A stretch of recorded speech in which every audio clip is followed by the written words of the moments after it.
Headline में आपका स्वागत है। यहाँ हम थोड़ी गहराई में जाते हैं जटिल विषयों की। मैं हूँ शशि और मैं हूं किरण। आज का विषय बड़ा दिलचस्प है। जो हमारे एक श्रोता ने कुछ सामग्री भेजी है उसी पर आधारित है। भारत में लव मैरिज और अरेंज्ड मैरिज। हाँ, शादी यकीनन एक बहुत बड़ा फैसला होता है और जो ये रिपोर्ट्स और लेख हमें मिले हैं उनको देखकर तो यही लगता है कि भारत में इस पर सोच बदल भी रही है। बिल्कुल। तो चलिए इन्हीं स्रोतों को खंगालते हैं, देखते हैं कि ये क्या कहते हैं। ठीक है, तो पहले एकदम साफ कर लेते हैं। लव मैरिज मतलब जहाँ दो लोग खुद एक दूसरे को चुनते हैं, प्यार, आपसी समझ, ये सब होता है। जी। और अरेंज्ड मैरिज यानी पारंपरिक विवाह, उसमें परिवार वाले तय करते हैं रिश्ता। अक्सर लड़का लड़की शादी से पहले ज्यादा जानते नहीं एक दूसरे को। हमारे श्रोता के नोट्स में इसे सामाजिक ताने बाने का एक अहम हिस्सा बताया गया है। साल में अरेंज मैरिज की दर में करीब 24% की गिरावट आई है। 24%? हम्म, ये तो बहुत तेज बदलाव है ना? हाँ। और उसी रिपोर्ट में ये भी है कि लव मैरिज का प्रतिशत, ठीक है, अभी भी काफी कम है, पर 3% से बढ़कर 5% हो गया है। अच्छा। खासकर शहरों में, मिडिल क्लास में लोग इसे अब ज्यादा अपना रहे हैं। एक और लेख है जिसमें इसे शिक्षा और मीडिया के असर से जोड़ा गया है। तो इन स्रोतों के हिसाब से लव मैरिज के फायदे क्या दिखते हैं? एक तो जाहिर है अपनी पसंद का साथी। हाँ, और ये कि आप पहले से एक दूसरे को जानते समझते हैं। बिल्कुल। एक लेख में इसे मजबूत भावनात्मक जुड़ाव की नींव कहा गया है। सही है। लेकिन वही लेख फिर चुनौतियां भी गिनाता है। सबसे बड़ी चुनौती तो परिवार का विरोधी होती है। हाँ, खासकर अगर इंटरकास्ट या इंटर रिलीजन शादी हो। बिल्कुल। और वो लोग क्या कहेंगे वाला प्रेशर, ये बात तो इन सारे स्रोतों में बार बार आई है। बहुत भारी पड़ता है ये। हम्म। और एक दिलचस्प बात ये भी निकली एक रिपोर्ट से कि लव मैरिज में उम्मीदें शायद ज्यादा होती हैं और एडजस्टमेंट करने में थोड़ी मुश्किल आती है। और एक आंकड़ा, ये हमारे श्रोता ने एक सर्वे शेयर किया था, वो तो काफी सोचने वाला है कि जितने भी डिवोर्स के मामले होते हैं उनमें करीब 60% लव मैरिज वाले होते हैं। 60%? ये तो बहुत ज्यादा है। हाँ, और इसके कारण भी बताए गए हैं, मतलब छोटे मोटे झगड़ों से लेकर सोशल मीडिया का असर तक।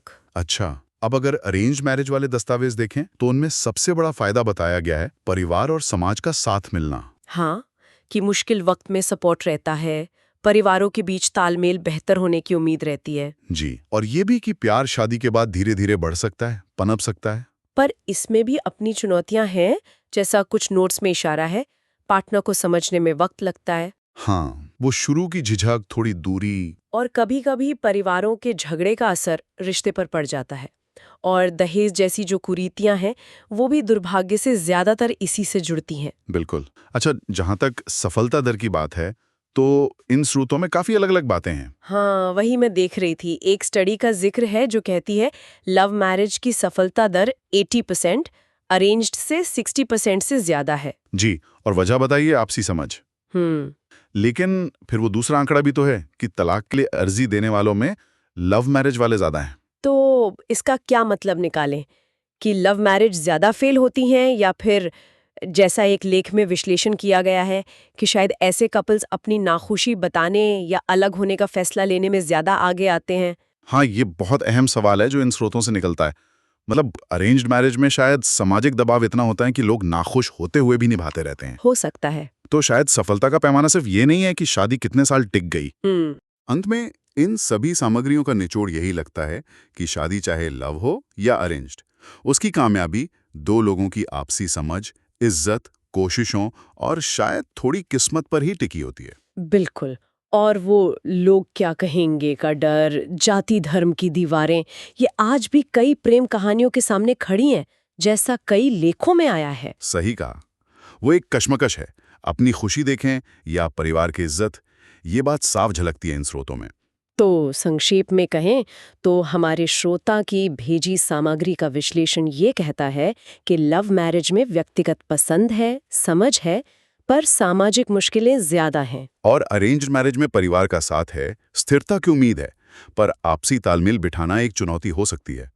दोनों के अपने प्लस माइनस हैं, कोई एक सीधा जवाब नहीं है। और ये हमें एक गहरे सवाल पर लाकर छोड़ देता है, जो इन स्रोतों को देखने के बाद मन में उठता है।